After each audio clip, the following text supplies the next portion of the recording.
So, regarding the question with way of life, Hinduism. Now, how should we live in this world? By following Dharma. So remember what Dharma means? Duty, righteousness, right? These are outlined in the Laws of Manu, which is one of the books of Hindu scripture. So the first part, probably one you're familiar with, the student. So what you do is you spend your time studying scripture to repay debt to the ancient seers, those to give thanks to those people for their efforts in recording that knowledge. So by the different rituals you would go through with coming of age for males, if you're a female, that would be marked by your first menstrual cycle. And then marriage would transition into the next, which is being the householder.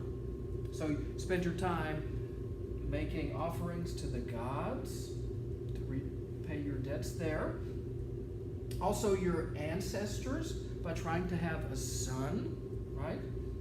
Then you spend your time working to support your spouse and children, and those who are in the third and the fourth stages. So in the third and the fourth stages, third stage is the forest-dwelling hermit. Beautiful picture here. See people sitting out in the forest, gathered around the teacher, listening to the lesson. So what happens as they age through life, they come to the part where they're a grandparent. So they'd spend their time helping with the grandchildren, and they would also focus on spiritual matters, and now they're seriously beginning to seek moksha. So if we think about what's going on in the first two, this is kind of just getting established and getting your foot in the door at work and starting to generate some income, helping out your family, providing for them. Then as you age along, right, then you're a grandparent and things shift and change. You can probably think about your own life with your own grandparents, that when they approach retirement or they retire, we're all different people. Our lives are full of change, right?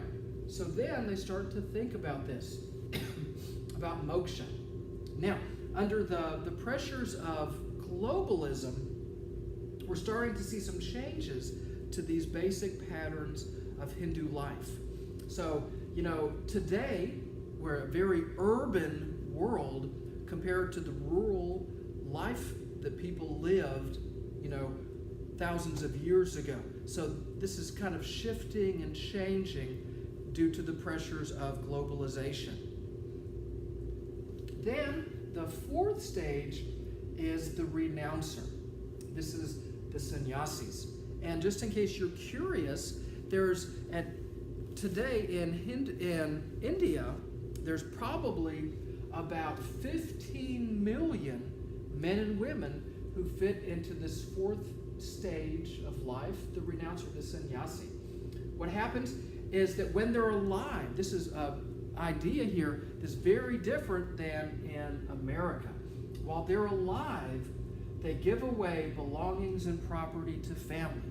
Reason being, their sole focus is reaching moksha. And if you have a bunch of stuff, if you have a bunch of possessions, that could generate maya and bad karma, which is bad because you realize that you're getting older and you don't want to go through another life and have to go through puberty, heartbreak, learn algebra all over again. Yeah, you don't want to do that, guys. So then what would happen is that practice celibacy. If your spouse is still alive, there's no more sex. It's not uncommon for people to, after they give everything away, to say their goodbyes and just go and spend their time as a holy man or a holy woman. Spend a lot of time fasting to renounce the world, and everything is generated good karma as much as possible to reach moksha. So, to wrap up our look into Hinduism, what is our ultimate purpose, guys? To achieve moksha. How do we do that? Avoid Maya and samsara. Maya and samsara, that wheel continuing, are bad. Now, it's impossible to describe fully from the perspective of this world the experience of moksha. Why is that? Well, there's with words, there's the limitations of language. People can be so happy that somebody says, well, how do you feel? And you say, I don't know. Or sometimes you'll see people who are so happy that they'll cry out of joy, right? There's some experiences that we have that lie beyond words, that language is not enough. And moksha is one of them, right? It's just when people who experience it when they're alive, it's just infinite awareness and eternal bliss, right? So this also involves the full realization of the identity of the self with Brahman rather than with this world. So in other words, one's Atman, right? That piece of Brahman which is inside of you that creates the self, right? Is not of this world, but is meant to be returned to the holy. It's meant to be returned to Brahman. That's what we should strive to do. Right? And it's that deep, loving relationship with God. And how do we do this? Dharma, duty, and righteousness. So again, this not only is true with social order in this world, but it also is cosmic order. So we don't want to upset social and cosmic order.